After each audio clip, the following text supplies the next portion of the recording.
National security act यानी राष्ट्रीय सुरक्षा कानून के तहत आसाम की डिब्रूगढ़ जेल में बंद खालिस्तानी अमृतपाल सिंह और उसके 9 समर्थकों की डिटेंशन को अब 1 साल के लिए बढ़ा दिया गया है।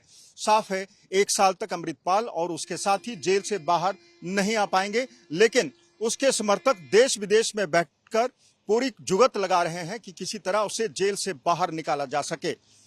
कुछ समर्थकों ने दावा किया है कि उन्होंने हाल ही भारत की राष्ट्रपति द्रौपदी मुर्मू से मिलकर उसकी रिहाई की मांग की है और कहा है कि उसे जेल से बाहर निकालकर सांसद के तौर पर शपथ दिलाई जाए। और दावा किया गया है कि अगर उसे जेल से रिहा नहीं किया गया तो वो अपना अनशन शुरू करेंगे। वहीं अमेरिका में बैठकर एक सिख वकील ने अमेरिका की उपराष्ट्रपति कमला हैरिस से 2 बार मुलाकात की है और उनसे आग्रह किया है कि वो भारत सरकार पर दबाव बनाए ताकि अमृतपाल सिंह को जेल से बाहर निकाला जा सके। उन्होंने अमेरिका के कई वरिष्ठ सीनेटर्स से भी मुलाकात करके इसी तरह की उम्मीद की है।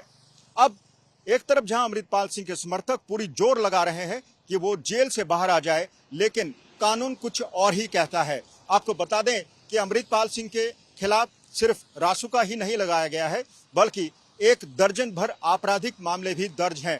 इन आपराधिक मामलों में 11 मामले पंजाब के विभिन्न थानों में दर्ज हैं, तो 1 मामला आसाम की डिब्रूगढ़ जेल में दर्ज है। ये मामला तब दर्ज हुआ था जब उसकी सेल से कुछ आपत्तिजनक इलेक्ट्रॉनिक उपकरण, जिसमें कैमरा भी शामिल है, बरामद किए गए थे। 11 मामलों में अब अजनाला के थाने पर किया गया हमला भी शामिल है, जब उसके हथियारबंद साथी गैर कानूनी हथियार लेकर थाने में घुस गया था और वहां जाकर पुलिस कर्मचारियों को चोट पहुंचाई। इसी तरह के लोगों को भड़काने के, भड़काऊ भाषण देने के, लोगों को धमकाने के, रैश ड्राइविंग के कई मामले अमृतपाल सिंह के खिलाफ दर्ज हैं।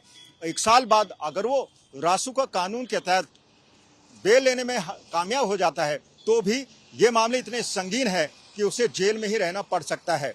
अब अमृतपाल सिंह की मंशा की बात कर लेते हैं। हाल ही में अमृतपाल के वकील ने जब उससे मुलाकात की तो उसने अपने वकील को बताया था कि वो जेल से बाहर आने पर सिख संस्थाओं पर काबिज होना चाहता है। इन सिख संस्थाओं में अकाल तख्त और एसजीपीसी शामिल है। उसने मंशा जताई है कि वो एसजीपीसी का चुनाव लड़के बादल परिवार और शिरोमणि अकाली दल का प्रभुत्व समाप्त करना चाहता है। अमृतपाल सिंह के ये मंसूबे हैं जिन मंसूबों को लेकर अब सुरक्षा एजेंसियां भी सतर्कता बरत रही है, क्योंकि ये पहली बार है जब एक साथ 2 खालिस्तानी समर्थक भारत की संसद में दाखिल हो सकते हैं। इससे पहले सिमरनजीत सिंह मान एकमात्र खालिस्तानी था जो भारत की संसद में गया था, लेकिन अब की बार वो चुनाव हार गया। अब की बार अमृतपाल सिंह और सरबजीत सिंह नाम के 2 खालिस्तानी चुनाव जीतकर लोकसभा में पहुंचे हैं। फिलहाल सरबजीत सिंह के ऊपर कोई आपराधिक मामला दर्ज नहीं है।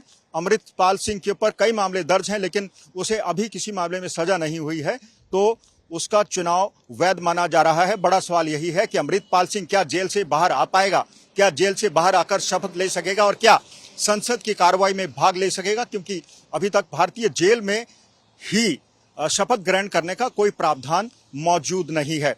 इसके अलावा जहां तक अमृतपाल सिंह और सरबजीत सिंह द्वारा चुनाव जीतने की बात है, उस पर न केवल भारत के विचारकों, राजनीतिक विशेषज्ञों और सुरक्षा विशेषज्ञों ने चिंता जाहिर की है और कहा है कि खालिस्तानी और उनके समर्थक और उनका भारतीय संसद में मौजूद होना खतरे की निशानी है, क्योंकि ये वही खालिस्तानी है जिन्होंने बार बार भारतीय संविधान के खिलाफ आवाज उठाई है और कहा है कि वो भारतीय संसद पर हमला बोलेंगे।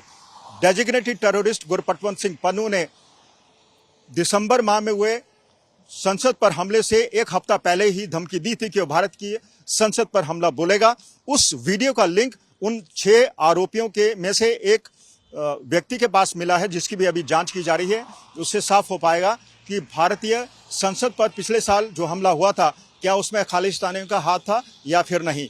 फिलहाल चर्चा ये है कि क्या अमृतपाल सिंह चुनाव जीतने के बावजूद भी जेल से बाहर कभी आ पाएगा या फिर नहीं। कैमरा पर्सन अमन गुप्ता के साथ मंजीत सहगल, चंडीगढ़, आज तक।